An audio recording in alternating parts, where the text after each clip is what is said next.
welcome in to be our guest. And today we are very privileged to have with us Terry Lathan, and she is the chairman of the Alabama Republican Party, the chairwoman of the Alabama, or the chairperson. Who knows? They call me all of those. All of the above. Well, yeah, but you know what, folks? We're not going to particularly go into being politically correct today. What we want to get to you is the truth. Yes. And we're going to talk about the platform of the Republican Party. We will have the chair. Yes, of the Democratic Party. In the same show, by the way. And we will talk about that. And we want to give you a fair but truthful explanation of the platforms and let you take a look at the differences.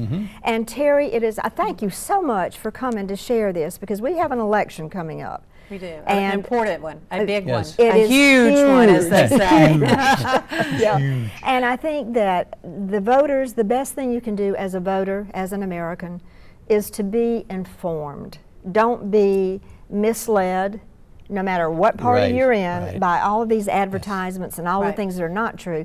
So when we turn to you, and we do have an audience that is probably a little older, maybe 50 and up, a lot of 40s though. Good, then that's my comfort zone. Okay. I'm turning 58, so I'm right there. Oh, that's a great This is what we want to do today, because we hear the term, there's not a nickel's worth of difference between the parties anymore.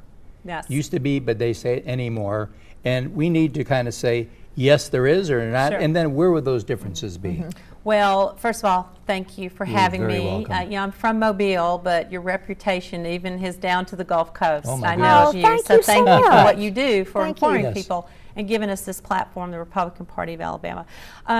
It is true. There's not a nickel's worth of difference. It's more like $100 worth of difference of the two parties. You have the Democratic Party that is a more liberal, more left-leaning, and particularly now with Barack Obama, who has been in office. I mean, I'm telling you, America's tired. We're just tired. This administration has worn us out. And then you've got Hillary Clinton right there with him. So you've got a more left-leaning, government is the answer to everything. I know, let's let government fix it. I know, let's make some new laws. I know, let's raise your taxes, throw more money at it, and we'll fix it. Or regulate it. Oh, goodness, regulate. Don't even get going on that one. If that was the truth, then we would be #1 in everything across the board, in every single category that you could spend money on. So therefore, that is a false premise. So the Republican Party, though, the party of economic freedom, get your boot off of our neck with regulations in our economy. Let the market run. Let it run as it. I mean, you know, the founding fathers set our nation up to be the most important country that's ever, and the good Lord put the breath in it, to rise, and we're still that way. We've just gotten off track with some of the policies that have been implemented. So the Republican Party is ready to take the reins to say, we have got to stop this madness. We have got to pull back right again. We don't have to go crazy, way too crazy to the right, but for goodness sakes, America, on November the 8th, it is time to get back on the right track and just pull back a little bit. So in the economic department, you know, you don't see the national news talking a lot about the economy, do you? There's a good reason for that, because there's not good. It is bottomed out, and they're not going to talk about things that honestly don't make President Obama and Hillary Clinton look great. So that's one reason we should be talking about that. It's okay to talk about, it is okay to talk about things that aren't going right in our country, because if you do not address them, we cannot fix them. In your homes, in your families, in your businesses, if you walk through ignoring the problems, they will just decay and get worse. And so it's okay for us to say, you know, America has always been great. It will be great, but it can be greater again. So on the economy issue, there's so much to do, and I can't think of a better person really to be sitting behind the in the Oval Office behind the desk. And if you can picture Hillary Clinton or Donald Trump, then a man who has invested all his life into business, knows it backwards and forwards, and also has really had made tens and tens of thousands of jobs. There has never been a candidate that has come along with that type of business background to not only be commander-in-chief, but to be the CEO of America. And so the economy needs to be front and center. Unfortunately, you don't hear about it a lot on the media. A big thing I always say when you look at candidates, and not just whoever we've got right now, but none of these candidates have ever been responsible for a payroll. No, think about it. They have not. They've always taken money, and that's not just, that's it going back as far as we can think about it. And made a career out of it. Yes. And I have to say, there's some really, really great people in government. I would be remiss if we're not honest. There's some fantastic people. I know they're all painted the same, they're all the same, but you know what? They're not all the same. The problem is you just don't hear about the good ones. They don't make the headlines, they don't make the nightly news, but they're going about their business. I call them citizen patriots. And I'll tell you what, I also call voters citizen patriots. Amen. Because it is the voters' duty to make these decisions on who sits there. Without direction of our voters, that chair will stay empty. We the voters direct on election day, and so it's really important that our citizen patriots come out on November the 8th. And there's a big difference between these two parties. Quickly, before we have to get out of this, let's look quickly at something like Social Security, which is a real hot button, especially with our audience, and then maybe quickly on immigration, because my thought there is the fact we got to fix them. You don't have to fix it. It's already there. Just enforce it.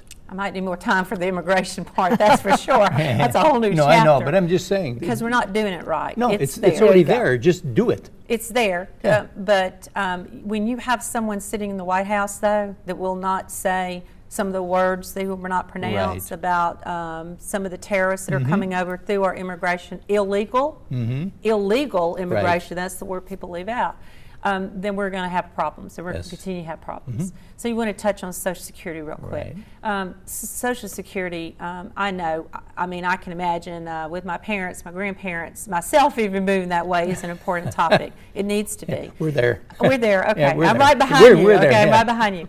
But the fact of the matter is the Republicans get unfairly and falsely painted by many politicians who will pull the flag out and go, oh, they're after your Social Security. No, we're not. That is so wrong, and it is so egregiously sent that messaging out, and people believe it, and it's just absolutely wrong. I think what Republicans do very often, and Democrats should too, is look at the math.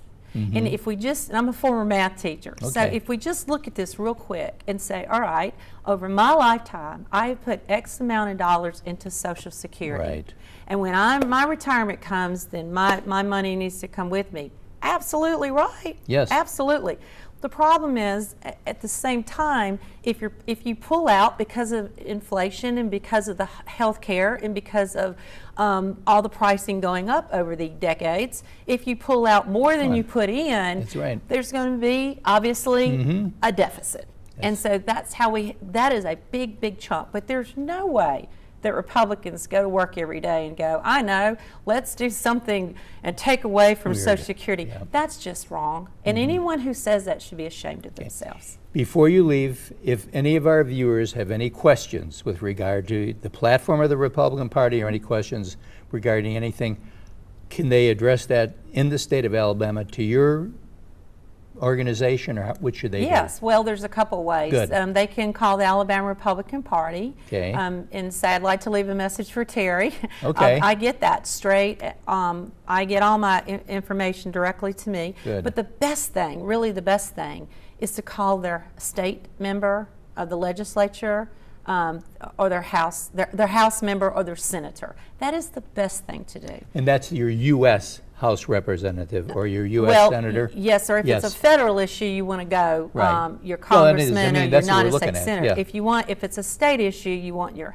House of Representative for the state of Alabama or your Senate. No, I mean, if you don't do that, if we as citizen patriots do not do that, then what the elected officials hear is, they don't care. Yep, we'll do what we want. We're just going to do what we want to do. Right. We're going to try to do good, but no one's talking to us. Business as usual. If we do not use our voices. That's right.